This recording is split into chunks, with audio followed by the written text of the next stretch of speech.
Hello, I am Ducky, and this is Starsector. Starsector is an in-development, open-world, single-player, space combat, role-playing exploration, and economic game. You will take on the role of a space captain, seeking fortune, glory, and basic survival in the vast space of the Persean sector. The game is currently on version 0.98, so it's very close to 1.0. It's been in development now for over a decade, I think, and there's a lot of game here. If you are a new player, this video is for you. I'll be covering all of the basics of play by starting a new save file myself and walking you through every mechanic as I encounter them. As such, this video guide will not cover everything Starsector has to offer. I will be trying to avoid spoilers, and the content will be very focused on mostly the early game and perhaps a little bit of discussion of what I might call the mid-game. I will try and put timestamps down in the video description for every part of the guide so that you can easily reference back later if you need to. Let's get started. Welcome to the main menu. Let's go ahead and start a new campaign, a new save file. So we're going to click on New Game. You'll be greeted with this screen. What do I recommend here for a starting player? Well, leave sector size and sector age on normal. You're going to want to turn help pop-ups on. They should be on by default. I'm going to leave them off because I will be the help pop-up in this video. You'll want to pick a portrait from this lovely selection. I am often fond of just playing a generic helmet. Change your honorific as you may like, and give yourself a name. You can manually enter a name by clicking on the box, or you can just mash generate until something happens. Will be Ceres Ganymede for this tutorial. Your next choice is what kind of start you want. All of these starts are fine. Like, they don't lock you out of any content. There's nothing unique here that you can't acquire again later. Like, if you pick the apogee start and you're like, oh man, is this the only way to get an apogee? No, there are other ways. So pick whatever of these looks good. And again, from the stance of what should you take as a new player, honestly, every time I take these faster start options, I tend to lose the ship immediately. So I'm actually going to go ahead and take the scavenger start. So we have our Wayfarer combat freighter. In addition, our fleet includes, you basically are getting a choice between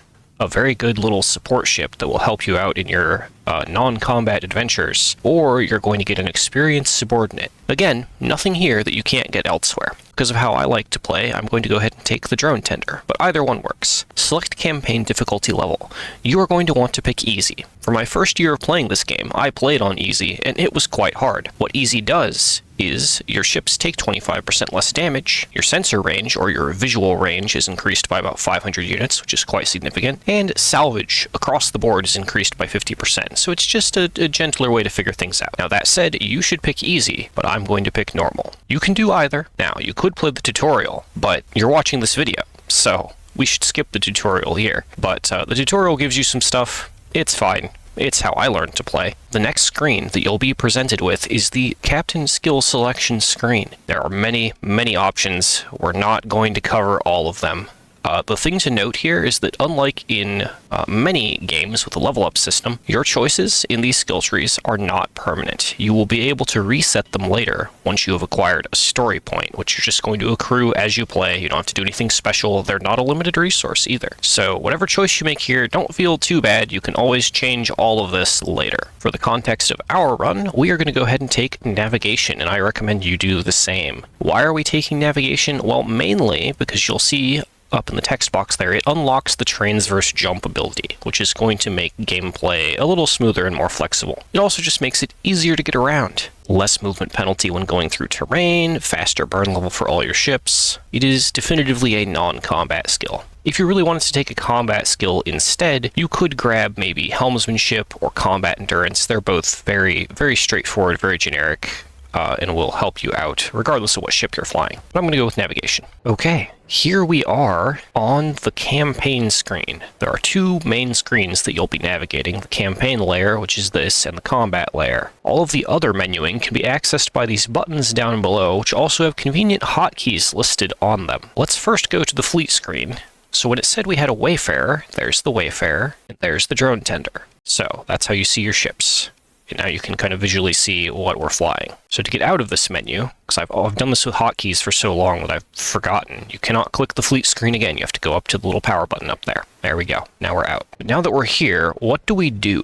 Well, obviously we have a fleet of 2 very, very non-combat ships, very mostly unarmed, and probably, since this game is mostly about combat, we're going to want more ships. Well, how do we get ships early on? Well, we need money. How do we get money when we have no ships? It's pretty simple. First, let's click on Jangala, which is a hegemony world, good place to buy stuff. So we'll go in here, we'll go to option 3, and these listed numbers are also hotkeys. You can click 3 and it'll take you into that menu. Very handy stuff. So here we are on the purchases screen. We're going to go ahead and control click to maximize the amount of fuel that we're going to carry, and we'll do the same for supplies. We have spent most of our money on supplies and fuel. What are we going to do from there? Let's go ahead and go to the Intel screen. Click the Exploration tab. What we are looking for is these sort of analyze derelict ship missions, but there aren't any available right now. That doesn't mean that we can't do them, it just means we need to get them. Let's go ahead and head to the jump point. We could use the transverse jump ability, which would also take us to hyperspace, but I want to show you what a jump point looks like. Oh, and by show you what a jump point looks like, I guess we're doing the combat tutorial. Nice. Sometimes in Starsector, unexpected things happen. I wasn't planning on covering combat until we actually had some ships, but it looks like a couple little pirate scouts have gotten to us, so we're going to do this. We'll just go into battle. We will deploy all of our ships, so the Shepherd and the Wayfarer. It's going to put us in control of the Wayfarer. Now, this is the point where it's probably good to have practiced in training how to fly a ship for a bit. So, very, very briefly, we're going to hit Tab. Tab brings up this sort of tactical menu, this overview. Left click on the drone tender. We're going to right click on our ships. The drone tender is going to escort us. It's going to stay close by and try and help us out and block shots for us. So all of our weapons are on groups down in the bottom left, 1, 2, 3, and 4. You can actually, we'll select number 1, and then we're going to hit the 5 key, which actually puts us on a weapon group that has no weapons. Since all of our weapons have the auto fire box checked, this means that our guns are going to work independently, and we can just focus on movement. WASD and Q and E will allow you to move around. Right click will turn on and off your shield, so we'll drop the shield here. Note we have a hull bar, which is our HB, and we have a flux bar, which is like a heat mechanic. So as our shield takes hits, as our weapons fire, flux builds up. If it maximizes, our ship will overload, which is very bad. So we're going to, and whenever you have your shield up, your flux can't properly drain. So we're going to back up now that we are, and let our meter go downward. Then we're going to re-engage, drive right back at the sky. You can also hit the shift key to enable strafe lock. Now, the shift key, you may have to go into, you may have to go here, so into this menu, into settings, and you may need to turn on this, make turn keys strafe and make ship auto turn cursor for the piloting that I'm doing to make sense. There are some other options here which you could fiddle with. This one, enable ship explosion screen whiteout. It's probably enabled by default. I highly recommend disabling it so you don't flashbang yourself at 3 AM, which can cause quite a bit of eye strain. We'll just keep letting our ship shoot at the Cerberus. Drop our shield so we don't overload. And he's down. So we're going to press the V key to vent. Actively vent, which as you can see, it takes our flux bar down much quicker, but it disables all of our guns while we do it. Okay, we've defeated one ship. We have this other ship to deal with. Now see how it says Hellbore Cannon online there? His gun was actually disabled as we approach him, and now he's got it repaired so he can fire again. Yep, there it is. Take that on the shield. So we only need our shield on when he's firing toward us. We can drop it to lose flux, and his engines went out. So we'll just shoot him down. There we go. Good job, everyone. So once you've defeated all of the ships, this message will appear in the upper left that says you can press escape, and shortly afterward, it'll bump you out of the battle. Now we can take prizes. So consider ship recovery. We could take that first ship that we shot down. I think we will. We'll recover him, and then we'll pick through the wreckage, might as well, and we'll just take all of this stuff that was dropped. So we've defeated that fleet, and they're gone now, which is good for us. So let's actually go over here to the right. So if you hit tab, it pulls up this menu, which shows you kind of the planets and other points of interest. So we're going to right click on a Sharu, which will lay in a course for it and take us that way. Just another planet, an independent planet, so very safe to visit. Trade, we'll sell off our metal. We will once more fill up our fuel Although not our supplies. We have almost 200. We only use 0.4 a day, so we're going to be good for a long time. Normally, I would aim for about 100 or 200 days of supplies. So for us, for our current fleet, that would actually be 80. And let's have a look at the Cerberus. Ship refitting. How do we put weapons and stuff on a ship? You'll see here in the fleet screen, it says ordnance points left. Let's look at these buttons. We're going to find the refit button, or you can press R on your keyboard. Go in here, and now we're in the refit screen. We can now see what the ship has. So some turret slots are empty. Some turret slots have stuff in them. What does all of this mean? What do we do? Well, we're going to click strip, and I'm going to walk you through very basically a generic way to fit ships so that they don't explode too easily. Now, of course, you can click auto fit. It will give you a bunch of prefabbed options. These are the same options the AI uses. So if you choose these, you are on equal footing with the AI. Ideally, though, we want to be better than the AI. So very briefly, every gun has a thing that it is good against, for the most part. Point defense shoots down missiles and fighters. Anti-shield does bonus damage to shields. Anti-armor tears through, well, armor. So there's shield. Then your ship has a layer of armor. This one has 360 points of it, and that armor has to be depleted before you can lose your hull and then die. You kind of want your fleet as a whole to have some anti-shield, some anti-armor, and every ship should probably have some form of point defense. Go to your front small ballistic slot, put a Vulcan cannon in there if you can find one. Now you'll note here, these ones that are in black are in my cargo hold. The text may be very hard to see there. And then the ones that are on the open market, there's no penalty, but you'll see each weapon here has a listed cost and availability, so there are limits to what we can do, and visiting different planets may yield different armaments that you can use. Let's go ahead and take the Vulcan cannon on the front, a very good short-range point defense gun. And on the medium turret here, we're going to put in an Arbalest, just as a very cheap, both monetarily and flux cost, shield pressure gun. The Cerberus is mainly, it tries to be too many things. It is a combat freighter, it has some guns, but a lot of cargo capacity, so it's not super good at doing either of those things. We're actually going to leave the rear small slots empty. What that's going to do in combat is that if the Cerberus sees a missile approaching, it's going to try and rotate to point this Vulcan at it, which will hopefully keep it a little more cautious, because it'll also start backpedaling usually to try and point its point defense at the target. Now we'll talk briefly about flux stats. So you have capacity, how much flux you can hold, and dissipation, which is how much of your flux goes down per second. And then you have your combined total weapon flux. So if we were to, say, put this autocannon here, you'll see weapon flux has gone up significantly. We take it off, weapon flux per second goes down. Ideally, again, this is generic advice. I know the experts watching this are already typing in the comments. Do that. That's good. Edge cases should be covered as well. Ideally, you want your weapon flux to be lower than your flux dissipation. That way, your ship is not going to drive itself toward overload as quickly in combat. The other thing about the Cerberus is it doesn't have a shield. If we go over to the Wayfarer, you can see the shield stats. The shield also generates flux while it's active, and it has a flux to damage conversion ratio, which the lower the number is better. It's a more efficient shield. 1 point of damage equals 0.8 flux in this case. So that's also something to factor into your calculations when doing flux dissipation, or rather how many vents to install on the ship. You'll see here that we're maximized, pretty sure, on vents. Yep, 10 is the max, and we are generating way more than our dissipation, and yet I handled that combat without getting overloaded. So it is possible to break the rule of thumb of weapon flux lower than dissipation and be just fine. But generically, we're going to want a little bit more, which honestly, we don't even need to put one in. We will, just because I like seeing that green number. And capacity, in this case, with no shield, is just going to determine how long the weapons can continually fire for. Normally, we would add enough vents to be at dissipation above weapon flux, and then we would max capacitors if we had a shield. But we don't have a shield, so we're actually, on the Cerberus, we're going to drop capacitors to 0, and we're going to add hull mods by clicking this button over here, Add.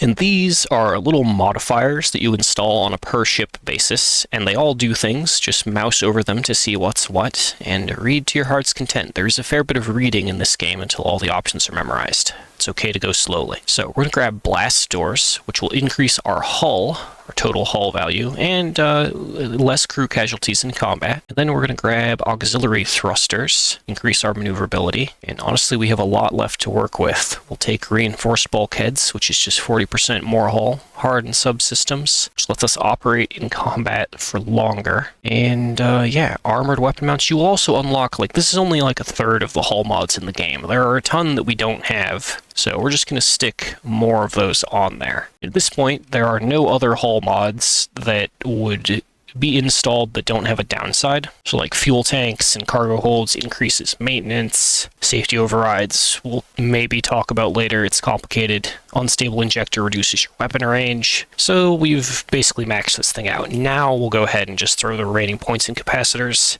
to allow for more continuous shooting. There are some pre-installed hull mods here that we can't get rid of. Cerberus has a rugged construction, which reduces the negative effects of demods. Now, a demod is this orange stuff, these penalty hull mods that we also can't get rid of. Permanent damage suffered by the hull. You normally accumulate these if your ship gets taken down in combat, but rugged construction partially negates those penalties. So anything with rugged construction is a really safe early game choice, or to like throw at the enemy as you run away. Just because they tend to be cheap to operate. The other thing the Cerberus has is shielded cargo holds. This gives a hidden percentage to avoid having your contraband detected, and we'll come back to contraband later. Lastly, we should talk very briefly about crew. Crew is this blue meter here, and this fraction up here. So we have 70 crew, we need 63 to run the fleet without penalty, so we're good, and we could hold more. It's normally good to hold a bit more crew than you actually need because you're going to lose crew in combat. So we're just going to pick up like 20 dudes here. Now, how I did that was I hit shift and then left clicked, and it creates this slider bar, which is very convenient. And then, or you can just click, it will take all of them. Or you can control click, which will maximize whatever the amount is you can hold. Generally, I recommend using shift click and picking your number. Anyway, let's get back to what we were doing. Let's put in for the Django a jump point. That might be pirates running from fast picket. So you'll note it says going dark, and they don't have a colored line around them. We're going to get to that. There's another one zooming off. All sorts of fleets are going to be out doing things as we go about our business. So we're out here now. This is hyperspace, space between planetoids and gravwells and stars and things. If you hit tab, this is kind of what it looks like by default. So we're near the Corvus system, and there's a vast world out here, or sector, to explore, a sector of space. But we need more explore missions. So what we're going to do is we're just going to fly over to another system. We'll go to Zagan because it's kind of across the core worlds, and this sort of square in the middle of the civilized lands is called the core worlds. So we'll fly over there, see if any exploration missions appear. In hyperspace, there are a few things you'll want to do. The first is turn your transponder off. So your transponder identifies you as who you are. So people know who you are. They can decide to attack you more readily if your transponder's on, especially if you join a faction, because then you'll appear as a member of that faction, and there are sometimes wars and hostilities that go on. So turn your transponder off in hyperspace, turn it on when you wish to have fair and legal dealings. The other thing you're going to want to have on most of the time is sustained burn, which just makes you go faster at the penalty of some maneuverability. Okay, and you may occasionally encounter things like this floating. This is another Cerberus, the Ludic Path variant, just floating in space. If you find things like this, it is totally up to you whether to salvage them, or sometimes you'll be able to recover them. When the text is green like this, it requires a story point, which I don't think we have. Yeah, story point 0, so we can't have this ship. So the only thing to do is salvage it. There's generally no penalty to salvaging a ship. You could leave, but you might as well take the loot unless your cargo is full. So there we go. Free supplies and fuel that we don't have to pay for. Let's fly towards Zagan. So we're here at the Zagan star system, and you may be wondering, how am I pausing the game like this? That's not on the listed buttons down there, that's just spacebar. Spacebar to pause the game, shift to speed up time by 2x, and spacebar to pause. See here, so we flew along, and as we flew, whenever you go past a civilized system that has a comm relay, which is basically all of these, there's a chance that you'll get sent a mission into your intel screen. So we have a bunch of exploration missions, there are going to be some things in the bounty tab here, which we'll talk about later, and there's also a ton of other things in the intel screen that you could use for your fleet's profitability, like knowing when certain merchants are leaving certain systems. You can also see who is at war, which is more important if you belong to any of these factions. But let's go to the exploration tab, and we are just going to have a look at these. You'll note these add markers to the map, And we are, of course, in the core system. You can kind of see the little square, which is actually where our screen would be once we close the Intel screen. So that's really far. How do we know if we can get over there? Well, we click this button up here that says Show Fuel Range. And so the thicker orange color, the smaller one, is our ability to go out and return. Once we go past this line here, that's our point of no return. And once we're out in the faded orange, it means we can get out there. We don't have enough fuel to come back. So what we really need is more fuel capacity if we're going to take any of the exploration missions. How do we get more fuel capacity? Well, it's simple. We're going to go to a planet and buy a fuel tanker and fill it with fuel. We should have just enough money to do that. So we'll roll up to this planet here. You'll hit F to access the buy and sell ships menu. Go over to the buy tab. We cannot afford these big fuel tankers. We need the smallest one, which is going to be the Dram right here. Now you'll note some of these have no orange bars. This one has an orange bar, which means it has a DMOD. So if you highlight the question mark down here, it'll show you the ship stats and we can see what that DMOD is affecting. Maintenance costs more, requires more crew, has a worse sensor profile, and that's fine. We're going to take this one because it's discounted due to that DMOD. And we don't worry about the DMOD because it doesn't affect the ship's fuel capacity. So we have that tanker. Now, a tanker obviously is not a combat vessel at all. It's not even a combat tanker. It's just a tanker. We're not going to bother putting guns on it. Guns cost money, and this is the early game. So we're just going to fill up on fuel. Oof. Okay, no, we're not. We're poor. Okay, let's sell that bit of metal. And I'm just holding control and left clicking to put these things into their side of the trade menu. We will also go ahead and sell off most of our heavy machinery. Okay, and you see we can buy things and we can sell things in the same transaction, and it'll subtract the fuel and it'll add profit for the things we sell. So it can all be done very smoothly. And that leaves us just able to afford to fill our fuel tanks. So now we have 420 fuel, which is a ton. Whenever you're at a planet and you're friendly, you can also access the shipyard to rapidly repair your ships. Might as well always do that. So with all of that fuel capacity, now look at our fuel range. We can go anywhere and come back quite easily. So for our tutorial mission, we are going to take this one, Analyze Domain Error Probe. The ones that are from pirates are sometimes traps. So I don't recommend taking the pirate ones unless you're okay with that extra bit of spiciness. So we'll take this one from the Independence. There's a good chunk of money there, more than we've ever seen before. And it's just over here at Alpha Sunda. And all of these star systems out here are randomly generated. Like their names are assigned from a list, their positions are random. So what you get when you do this will not be the same as what you're seeing here. So to accept the mission, just go over to the right here where the details are and click accept. Boom. Now we're on a timer to finish this. Note that the mission description gives us a hint. The probe is orbiting a jump point in the Alpha Sunda star system. Alright, so we kind of know where it is. It's near a jump point, which makes it easy to find. For comparison, if we looked at the Pirates mission, the probe is some distance away from the center. That's going to take a lot longer to hunt down.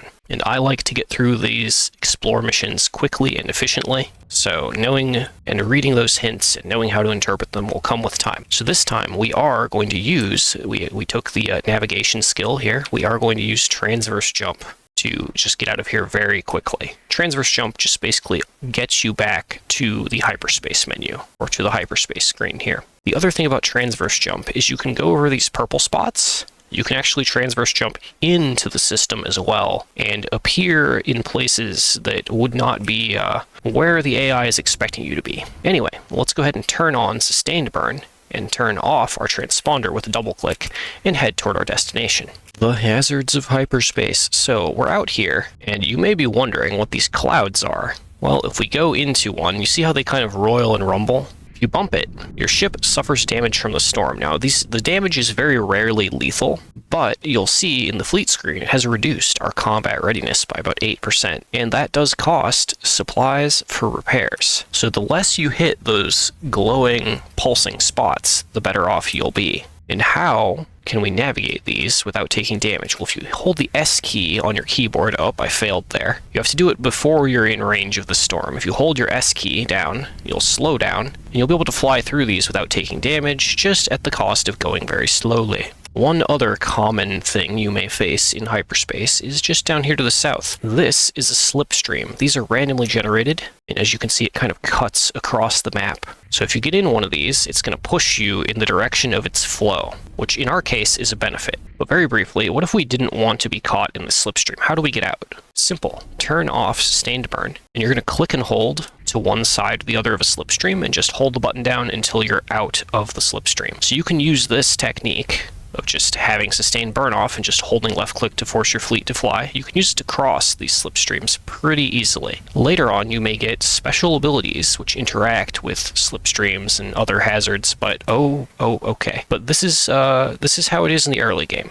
You'll unlock cool powers later, which I won't spoil. Now, we've popped out of the bottom of the slipstream. This is the danger of using slipstreams, is the denizens of the sector know how convenient they are too. And now we have two fleets, which when we highlight them, their transponders are off. They are pursuing us. That's really bad. Obviously, our fleet is very small and composed of non-combat ships. Even if I didn't know what ships these guys have here, there's a lot of variety. Some of those are combat ships, and you'll note that the danger is 5 stars. 5 stars that are orange or red is bad. You don't want to be around that. So we need to avoid these guys. How are we going to do that?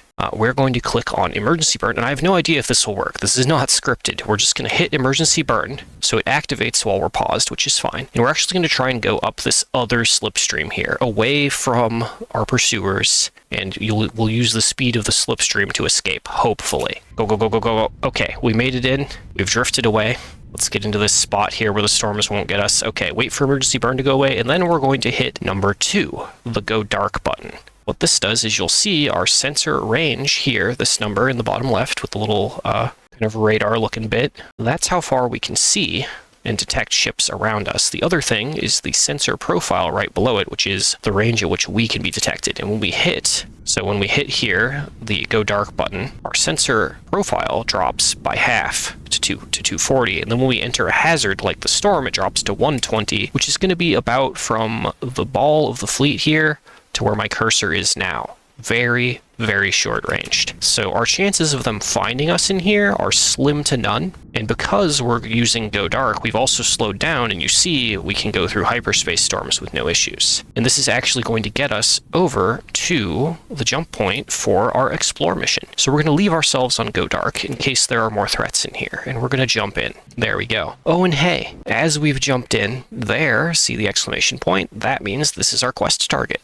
Or another important thing, but it's probably our quest target. We'll get in a range of the probe and click Run Sensor Package. Boom, 60k credits in our account immediately. We approach the probe. We could explore this probe, which would destroy it and give us a little bit of resources or maybe other goodies. But if we leave it here, right, we click Leave, the probe is still here. And what can happen is when we go back to the core worlds, the Explore tab will populate with more analyzed domain probe missions, and we can be sent to this same probe again, which we can then collect the money again because someone else wants to know if the probe is there still. So if you leave probes and stuff up, you can kind of just farm explore missions for safe, easy money in the early game, which is what I did a lot of when I started out. And see, there's another probe.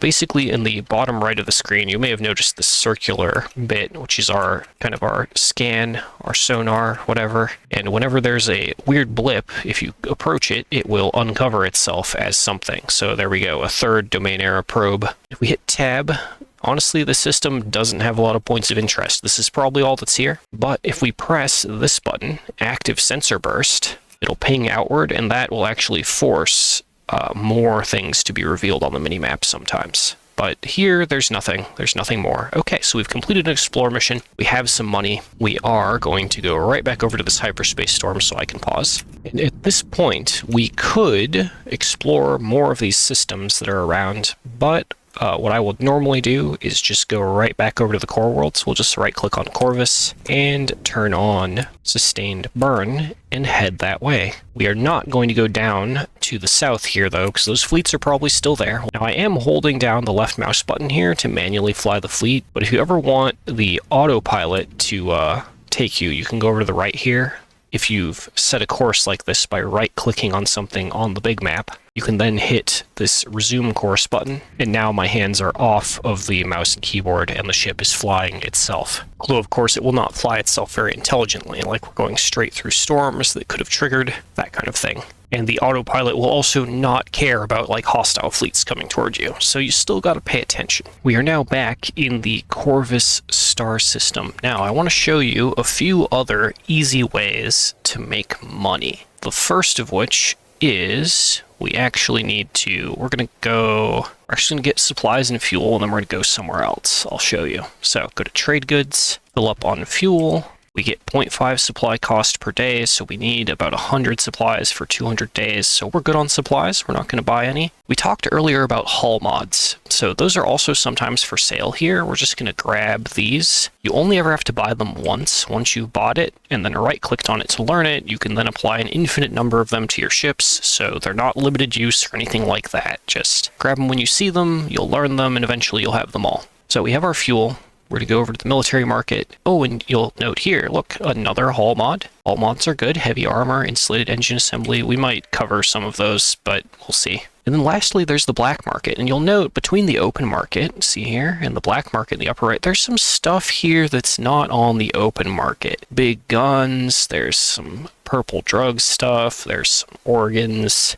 And there's also a lot more weapon variety, and look, more hull mods. We're going to save our money for a minute. So most importantly, for this next part of the tutorial, there are drugs. But you'll see here, local deficit. Units can be sold at a higher price, so we don't want these because they're not on discount. We need to make the most profit by getting them from where they're cheaper, then bringing them to a place like this where they can be sold for more. So if you highlight a commodity, any of these, even on the open market, and hit F1, it'll show you a bit of data. On the top, there's best places to sell, which will show anywhere with a deficit is a good place to sell, and it'll kind of give you the name of the star system, the location, the distance, everything you would need to go make this trade deal. In the bottom section, it shows best place to buy, which functions all along the same logic. If we wanted to try and be an honest merchant for a little bit, we could run organics, because for here they're very cheap at 13 per unit, and we could take them over to any of those that are marked as a deficit. Now there is something else to note that I haven't explained about the open market versus the black market, is that when we buy, say, this single organic unit, you'll note there are these tariffs, 30%. That's kind of steep, right? So if we abort that, we'll go over to the black market. If we were to buy 1 unit of organics here, oh, 13 only, you pay, no tariffs. What could possibly be the downside? Well, every time you do this, your suspicion goes up and you'll start losing reputation with this faction, in this case the hegemony, and they will eventually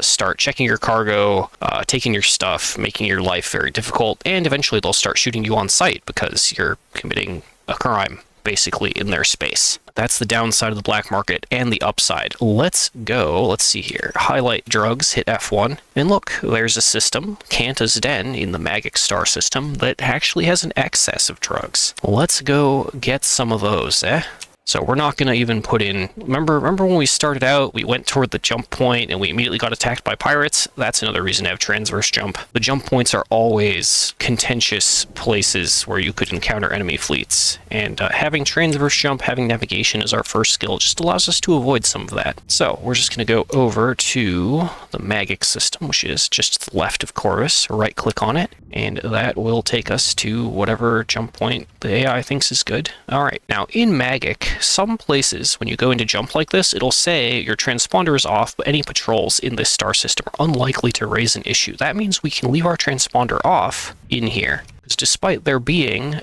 some independents, the Tritachyon Corporation and the pirates, they don't care in this particular star system who you are. You can deal illegal business here very easily. It's one of my favorite places to come early game for that exact reason. And very briefly, this is an asteroid belt. You're going to treat it basically like you would a hyperspace storm. You go slowly unless you want to hit rocks and increase supply costs. Kanta's Den. Let's turn our transponder on for tutorial purposes. If we click on Kanta's Den with our transponder on, the pirates are hostile to you, they refuse your request. The refusal is perfunctory, and you get the impression that turning off your transponder might yield better results. The pirates are here to teach you to not identify yourself when dealing with them. So turn your transponder off, and then they're normally totally happy to talk to you, unless you fought a pirate fleet nearby recently. So let's go in here. Let's go to trade goods. Now you could click the open market tab and you could pay tariffs to the pirates for basically no reason. We're going to go to the black market. We're going to control click on the goods, and you'll note we're buying them for what, 93 per unit.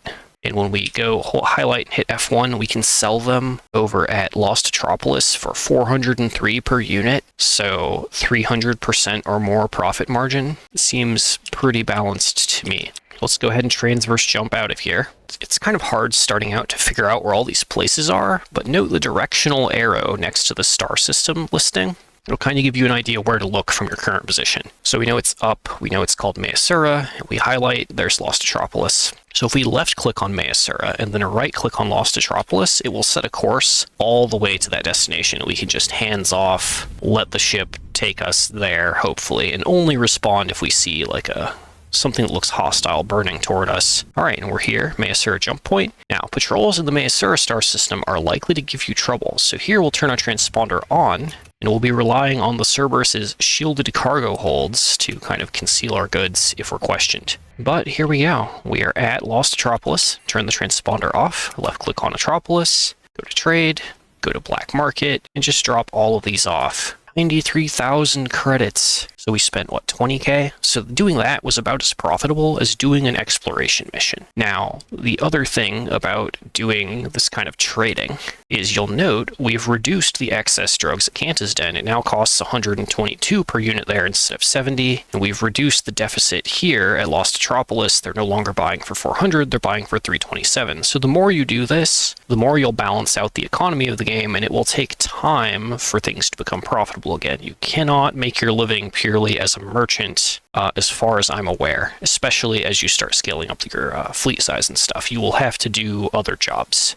But if you ever need it, normally Kanta's Den will always have an excess of drugs, and there will always be somewhere on the map that's buying. So if you're ever totally broke, do this, get yourself a couple 100k, and that'll get you restarted on your path to glory. So we're here at Lost Metropolis still, and I think it's time to take a bit of our money and actually see if we can buy a ship. Now, of course, we're at a pirate base. All of these ships have horrible quality. The black market at a pirate base normally has a bit cooler stuff than the open market. So first up, we're going to grab a pirate mule, which is not a very good combat ship, but it's very straightforward, kind of like the Cerberus, but bigger. It's a good support ship, good logistics ship, relatively, and it can also defend itself, which is kind of important here in the early game. And to drive, we are also going to buy this Pirate Shrike. And so to put yourself in a ship, you just click on the portrait, the assigned captain spot there, and click on yourself. We will have officers later that we can play with. Okay, and now you'll note all of our ships are screaming crew under strength, crew under strength. So we're going to need to pick up crew. We'll do that through the black market because pirate base. If you trade at a black market at a pirate base, no one cares. You won't lose her up with the pirates. They won't start hunting you down. That'll happen for other reasons related to shooting pirates, which we may get to.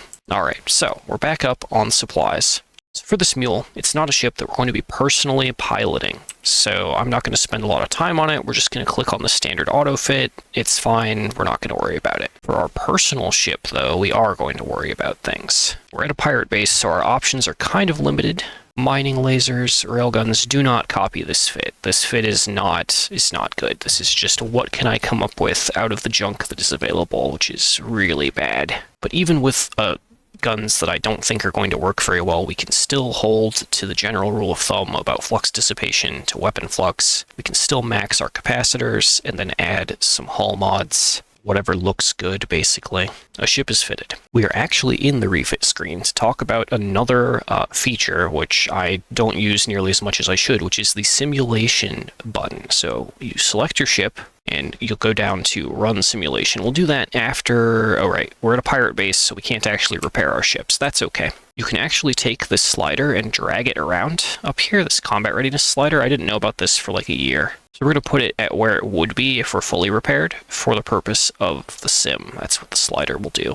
So we'll click Run Simulation down here, and here you'll note you can deploy whatever ships you've encountered, and some that you haven't, as your opponents in the sim, and on the Allies tab you can deploy your own fleet. So we'll deploy our own fleet. We'll hit G on the keyboard to go back into the deployment screen. We'll go to Opponents. We'll click on, say, Pirates. And how many ships did we deploy? Let's see, just kind of adding up these numbers in my head. We've deployed about 25 or 30 points of ships. So we'll do the slider here and we will deploy an enemy amount of about 30 points worth of ships. To simulate that they're pirates, we'll give them some demods, default amount of officers, and so on. And then we'll click generate group and it will pick ships that will be our opponents. Click deploy. And I know we just covered a lot of things there. It's perfectly fine to get in. There's no penalty to losing these simulated fights. So get in here, click on options, go ahead and deploy these big ships you've never seen before and stuff, like experiment, enjoy. This is the ship simulator. It is here so that you can practice combat without losing your ships in the context of the game. So you've already seen combat, but I guess I can show you the Shrike very briefly. So the Shrike is quite fast, 100 speed. Oh, and we didn't talk about ship systems. So above my weapon groups there, you see a little thing called Plasma Burn with a 2 next to it and a ready. So we're going to back up and then hold forward. Oh, Plasma Burn. So Plasma Burn allows us to do a lunge. So we can use that defensively like this to go to the side, or we can use it kind of offensively, say to close a gap with an enemy ship. So like that drone tender is way over there, we can Plasma Burn toward him to get there quicker, get into position, Plasma Burn again, and we're there, and we are on him. Although our weapons are really trash. Just use Plasma Burn to chase things, shoot them down, and that's basically a Shrike. There are a lot of ships in the game, and you'll learn them over time. The simulator is a great place to learn. Test your stuff before you take it into combat, or be like me and just take it into combat and hope it works. Either way, you can exit the simulator at any time by pressing the escape key and going to end simulation. You now know how to smuggle goods and how to do explore missions. There is one thing left, which is another early way to make money that you should be familiar with, which is we're going to go to the Intel screen and go to the Bounties tab right here. And so you'll note there are things in here like pirate bases, which you should not engage with such a tiny fleet as we currently have, but there are also these personal bounties, right? Some of these larger than others. We are just going to take this one. It looks very small and it has a pretty good reward listed. If you click on him and then hit S for show on map, it'll take you to the area, kind of the general area he's in. Let's read the hints first though. Rumored to be hiding out near a barren world in a trinary star system. So when it says trinary, that's pretty rare. That's 3 star systems clustered super close. If we click S, it'll take us into where he's likely to be, which is very close to the core. And obviously there's only one trinary star system here. If you click on this, let's see here, this button, the exploration button, it'll show these little markers, which makes it a little easier to tell what system is trinary and so on. I actually like to have most of this turned on all the time on this screen, except for constellations. That gets kind of cluttered. Turn off that one. Let's right click on that trinary system and go look for a barren world. We'll just transverse jump out of here and head that way. So on the hyperspace screen, trinary systems are also pretty easy to see. So we're going to zoom in here. That world looks kind of volcanic. So this one might be our barren world. We're just going to click on it and jump into system here.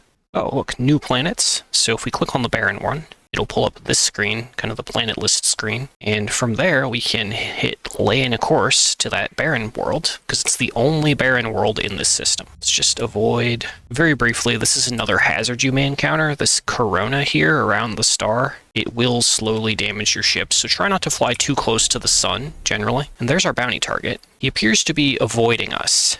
Oh, we'll just zoom in, click on him, and there we go. If you have to use emergency burn to chase your target down, that's okay, but managed to avoid that. Okay, so here he is. We'll move to engage. Now, sometimes a battle will say additional EXP due to difficulty. That's both an encouragement for you to try and also a warning. We outnumber him though, right? So why is the battle difficulty so high? Well, it's because he has more officers than us. His dude in this ship is level 5. And his other guy here is level 1. We are alone. We have no officers, and we are only level 1. So that's why there's a bonus EXP happening here. Bonus EXP is generally always good. So we're just going to deploy all of our ships. I'm not going to worry too much about commanding my ships for now. Now, to succeed on the bounty mission, all we have to do is kill the primary bounty target, which is that guy right there in that Buffalo Mark II. So we're going to click on him, and the only order we're going to bother giving our ships is this engage order. So click on the target, go down to the bottom right, and click on the engage button, or use the handy hotkeys that are listed above the button, which in this case would be E.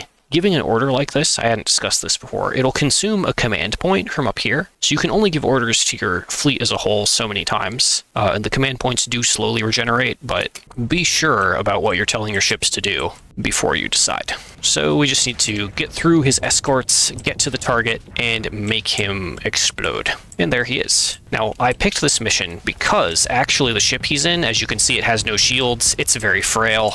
A perfect, easy money kind of bounty. We're just going to throw our missile at him, throw our other missile at him, and he's gone.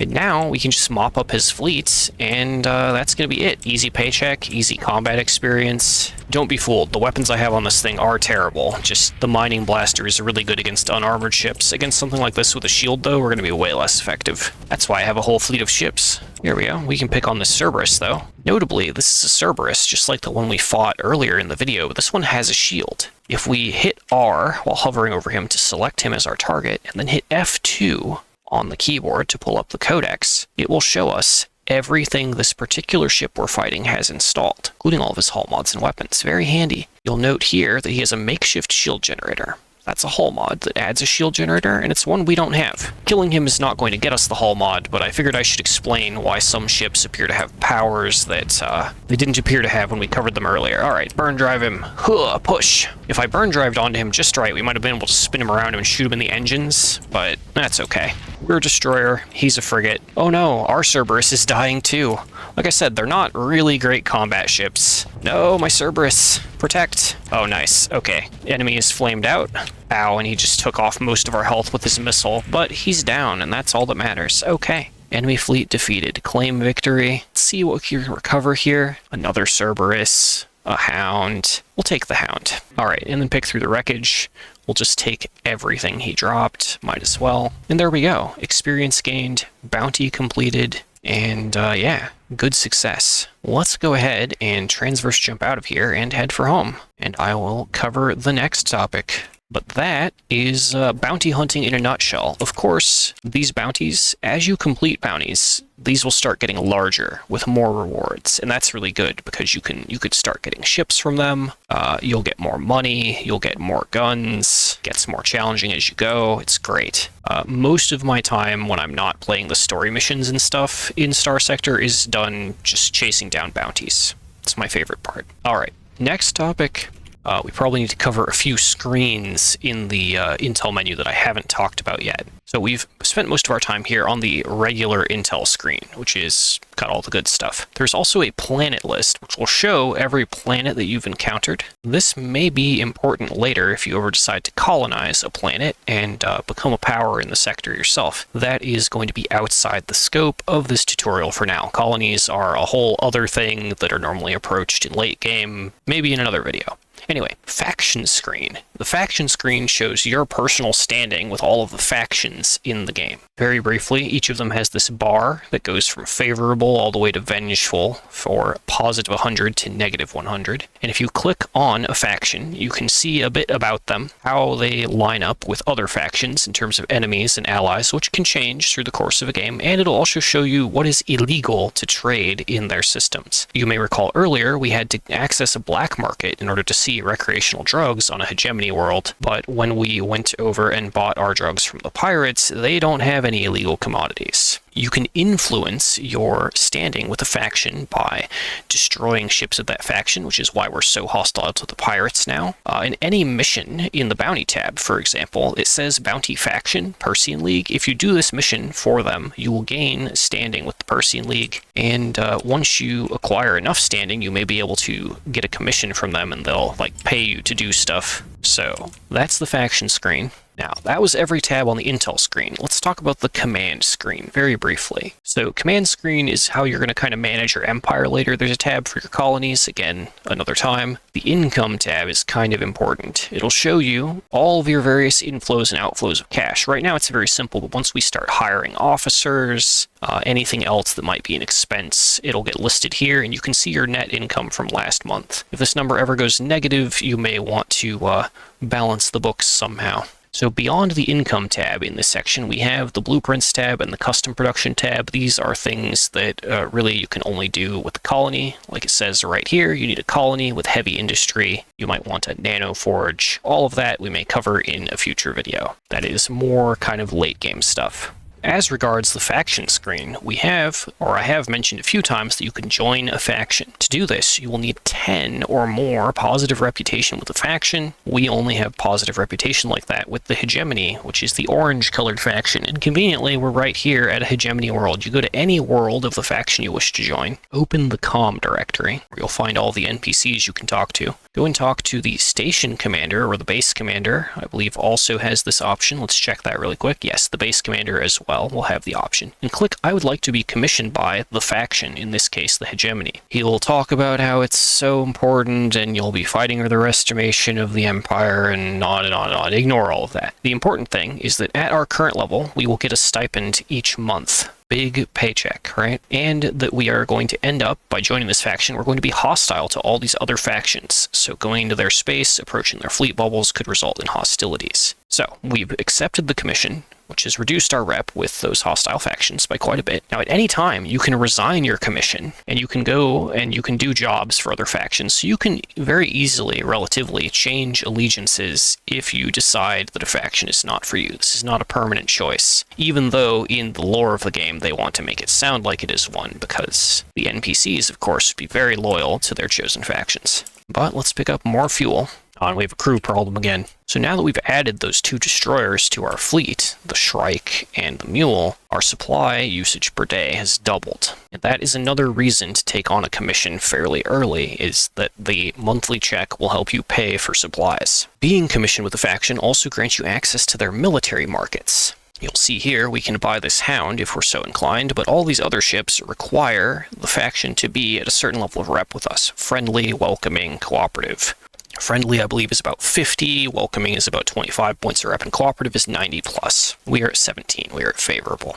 The other thing about being in a commission is whenever we engage enemy ships now, especially of their enemy factions, including pirates, we gain reputation. So no matter what we do, as long as we don't screw up majorly and attack our own faction, we're going to be gaining reputation, and we'll eventually be able to buy these giant, awesome ships here from any military market. Very briefly, how do we determine what is a military market? Well, we go to the screen out here. We'll go to another place like Azultan, and you can see there, one of these is marked as military, the other one is marked as non-military. So Coatl would be another military market. Although, even on the open market, like there is an Eagle that we don't need rep for, whereas over here, buying from the military, we do need that reputation. So it's kind of, you can still find stuff on the open market. Anyway, that's how we join a faction, and that's kind of in brief how you'll increase your relationship with that faction. And remember, you can leave at any time and betray them and join another faction. So we have limited cargo space, right? I know there's a lot there. 730 is a lot in the early game, but what if we had something like, say, these weapons in our inventory, and we wanted to have them for later? Or maybe we have, say, this lasher right here, this ship,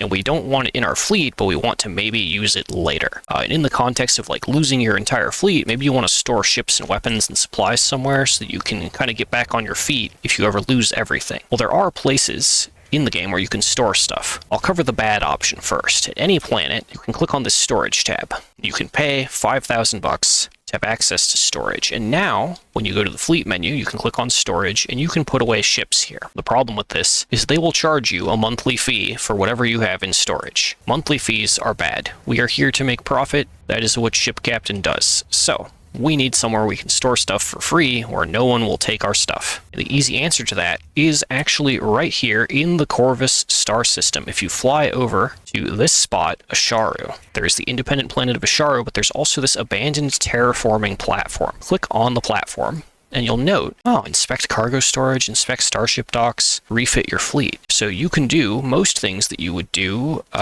at a planet here, except buy and sell stuff. And there's a ship that's already here just for the taking if we really wanted this shuttle, which we don't. You can put items into storage here just as though like you were selling them to a market, although you'll note there's no costs to putting them away or withdrawing them, obviously. And on the ship screen, you can store ships here. So now that Lasher is in storage, and he's going to sit there forever. until we need him. So this is kind of how you get free storage. There are a handful of places around the sector that are abandoned like this, where if you roll up to them, it'll give you this menu, and that's how you'll know. And no one will ever come and like rob your storage or anything. It is just a kind of a gameplay first mechanic where this is how the player stores stuff, is in these specific points. Now, of course, this terraforming platform could be difficult to get into if you make yourself an enemy of the hegemony, so maybe be in their good graces if you want to store stuff here. Another place you can store stuff is over in Mayasura. You'll note next to Myrath here, there is this abandoned Astropolis that you can also put things in. So if you're hostile to the hedge, hopefully you're friends with the Persean League and you can store stuff here. Even if you are hostile to whoever is near your storage, you can still fight your way in or sneak your way in. So it's not a total loss. And that's how you store stuff. Now, you may have seen when I was up against enemy fleets that they had officers in their ships. And of course, we are in our ship, but there are these 0 of 8 officer slots here. It's clear that we can put officers in our ships somehow. How do we do that? We're going to go to a planet, open the comm directory. You're going to look around for anyone with the officer tag in their job title. Here, there isn't anyone. But if I recall from a few minutes ago when we were at Jangala, let's just fly down there really quick. Okay, so here we are at Jangala. If we open the comm directory here we go. Officer available for hire. Officer available for hire. It's random where officers are. There are an infinite number of them. You can hire as many as you can have, which is 8 by default. You can increase that number with certain player skills. So let's click on that officer, and there will be a little dialogue with some talking. You'll want to look at what can they do, which will tell you their level, their personality, and what skills they have. And the skills can be highlighted so you can see what they do. And most officers, when you hire them, they start at level 1 to 2. There are random events that will give you higher level officers, but I haven't encountered any of those yet, so I can't show them to you in this video yet. This one, level 1, steady means that they will play about average. The other personalities are aggressive, reckless, cautious, and timid, which kind of do what you would think they would from description. So we'll hire this guy. I like having steady officers. They're kind of the most flexible. He'll tell you what he requires for pay, and then you'll click sounds good or you'll reject him. So we have our officer has joined our fleet. How do we put him in a ship? Go here. You can auto-assign your idle officers, which will try and put them in what the AI thinks is the best possible option, which honestly, this is the ship I would have put him in regardless. So there he is. He's now in the ship, and he will apply his combat-related skill bonuses to the ship. So what does that look like in practice? Let's go in the simulator really quick. We will see he has this little portrait there. We'll deploy him. Now, if we hit tab, click on his ship, and then hit F, we'll focus our camera on him. We can see his portrait is there. He's in this ship. His personality will apply to how the ship flies, and his skills will apply to how the ship functions. End simulation. So the other thing about officers is just like you, they have an experience point meter, and they will level up as they get into combat in whatever ship they're in. And their experience points are independent of the ship they're in. You can swap them around, that's not a problem. And you'll be able to level him up as you play and assign him skills with each level up. There are a few other buttons here. So there's mentor, and we actually have some story points. So by mentoring him, we can double his EXP growth, and it'll increase the amount of skills he can choose from on level up, both of which are very good things. The other thing about mentoring is you could change his personality a bit if you wanted. Make him more aggressive, make him more cautious. We'll leave him on steady. I like to mentor all of my officers if I have the story points. Now you'll note, gained bonus experience. Very briefly, bonus experience is this green bar here, which goes on top of your EXP. Bonus experience doubles your experience gains until it's used up. So we've gained a chunk of it, which is 16k, and anytime we gain, like if we were to normally gain 500 EXP for killing a ship, we'll now gain 1,000. So we're going to level up faster, and that's kind of a reward for using story points, which also will feed back into getting you more story points. And remember, story points are unlimited. You can always get more just by playing the game, so it's perfectly fine to spend them. And the other thing we could do here is we could make a skill of his into an elite skill, which will unlock the elite bonus of that skill. But note, requires a story point and does not grant bonus experience. I normally like to do this only once. I'll level the officer up to maximum, and then I will choose him an elite skill from his available selection. You can, of course, change which skills are marked elite by spending more story points later, but I normally am just gonna wait until he hits the level cap for an officer, which is usually level 5. Anyway, that's how you hire officers. I think I will go ahead and take this other guy as well, if he's not, like, totally a coward. Okay, ballistic mastery, steady, that's fine. We'll take him, throw him in a ship. We'll go ahead and mentor him. And the other thing is that now that I have some officers, I might want to care a little bit more about the other ships in my fleet. Like, he has been put into this cargo combat freighter, right? He could probably use an actual combat ship. So out of the options available to me, I think we'll grab the Centurion, which is kind of a defensive, tanky sort of frigate. We'll put him in there. I'm not super invested. We're just going to auto-fit the Centurion. That's fine. Gives it some guns, a missile pod. He'll be fine. The later it gets into the game, the more I will care about how my ships exactly are fitted. Because just like an early level of like something like an ARPG like Diablo, we're going to be replacing these ships fairly rapidly. Like every few hours, we'll be upgrading or tinkering or at least removing the demods. Very briefly, to remove demods, it's just this restore button down here. It'll charge you a fee. It'll scrape off all of those penalties. We'll just go ahead and do that now just to show you how that looks. There we go. So now the ship is pristine, ready for combat. That's how you hire officers. On to the next thing. So I've shown you how to get missions through exploration and the bounties tab on the intel screen. There's another way to get jobs to do and meet people, as it were. Click on a planet and go down to the dockside bar. Now usually in the bar there's going to be at least one person that has some kind of mission for you. If you click on them, they'll tell you what it is. So here, this person wants us to retrieve their military agent from some kind of remote pirate base out in the fringe. Now, notably, we can see this requires 300 Marines to execute. Do we have 300 Marines? No. So we're going to decline that mission. Now, we could buy, a ton of Marines, except that we only have 8k money. So that mission is just not going to do. Which means we're just going to go to the next planet, the next bar, and see what the other missions are that might be available. Let's go up to Asharu and see what they have. The missions you get from bars will normally have a better reward ratio than the missions that you acquire through the Intel tab. So that's why you would seek out bar missions in general. So here we go. Hey, a yellow one. So if something is marked yellow, it is important or story related, and as per that, to avoid spoilers, I'm not going to click on that. We're instead going to click on this one, official about increased pirate raids. So this guy wants to pay us a per ship bounty to go out to the fringe to this system and hunt pirates. Which is a pretty nice deal. Let's take that mission. And there we go. Pirate Fleet Bounty, 120 days remaining. The great thing about the Pirate Fleet Bounty mission is that we can just do as much or as little of it as we want. We can go in and take down one ship and leave, get paid. Or we could go to that system and we could hunt down all of the pirates if we were that strong, and we could just take in all the money. It would be great. There are, I want to say 15, maybe 15 different bar missions that you can get. And they all, some of them are faction specific, some are not. Tritachyon has kind of an investment credits thing going on.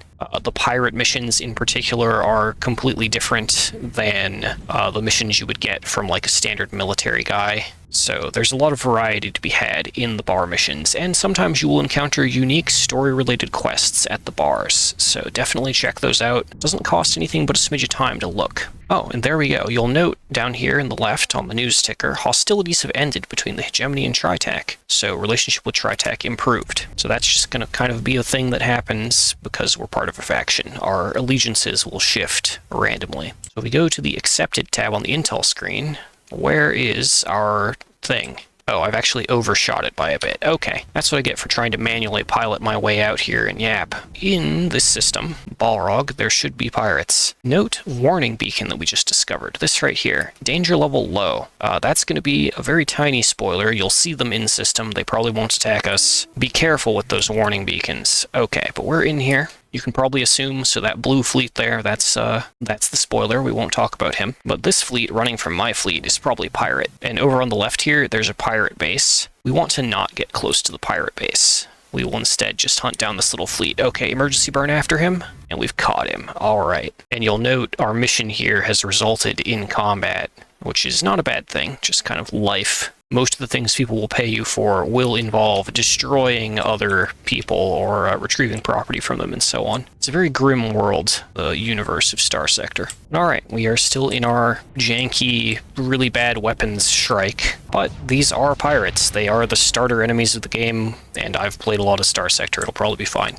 If you are in battle and you lose your ship or you lose your whole fleet, don't worry about it. Just get back up and try again. The game will give you a couple free ships to try with, and just keep flying. A save file of Starsector does not really ever have to be reset or started over. You can play one save file for years. You will probably run out of content after the first 50 or 100 hours, but there's a lot of game here. And even if you run out of content, there's always mods, which we may talk about in a future video. Alright, strike down, and the other thing about the fleet bounty is everything we shoot down is worth bonus cash, so there's no particular ship we need to hunt like in a standard bounty. It's just whatever we can catch, even ships that don't fight back particularly well like that Hound. Alright, enemy fleet defeated. So we took down 4 of their ships. There's this last ship. I'll show you another thing here. When you've partially defeated a fleet, you can choose to let them go. You can harry them, which will reduce their combat readiness for the next fight. You can spend a story point to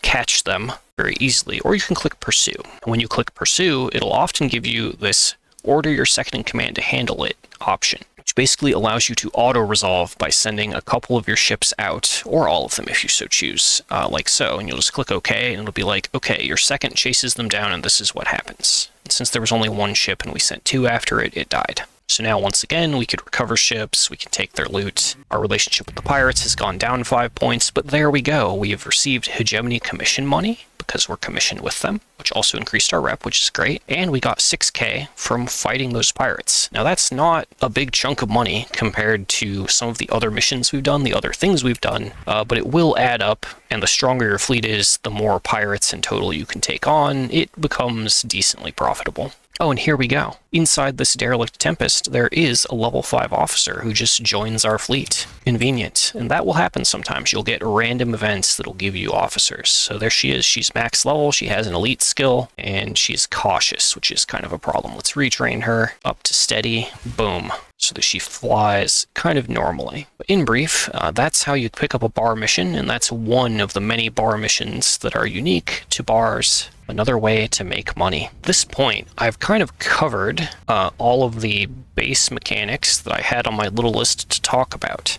There's, of course, a lot of nuance to this game, especially in the ship flying, that will probably not come through in just watching me fly. I highly recommend the first thing you do in-game to click Run Simulation and just like fly your ship around with no opponents and kind of get a feel for it. I will also say, so we have Shift for Strafe Lock, which will point your ship with the mouse cursor. That's very handy, but if you're ever just like overwhelmed and unsure what to do, press the U key on your keyboard. It'll put your ship in autopilot. And then if we say provide an opponent, while your ship is in autopilot, it uses the same combat AI that all of your enemies and allies does. So by using autopilot, you can always be at least equal in intelligence to the AI.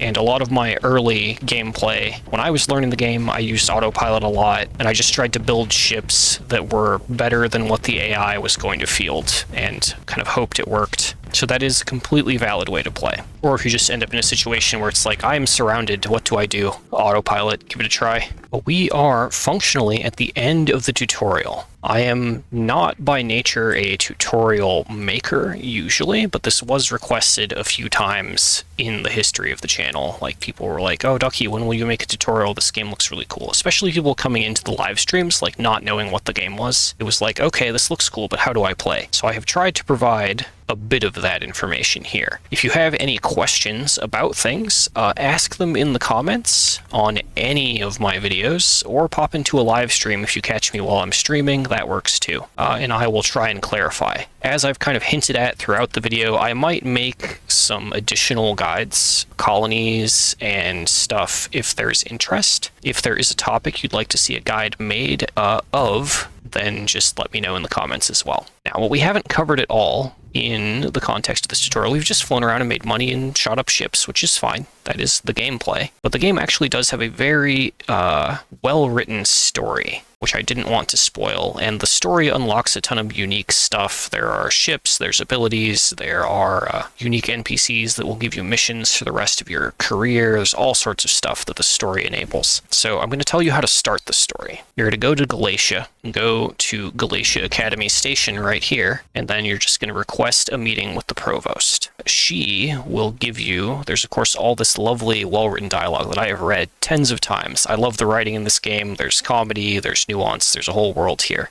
You should definitely play the story, read the story, and enjoy the various benefits. There are gameplay benefits too, but I can't talk about any of that. That would be spoilers. I can't even click on these because we would get deeper into the spoilers, so I'm just going to end this here and say thank you for watching.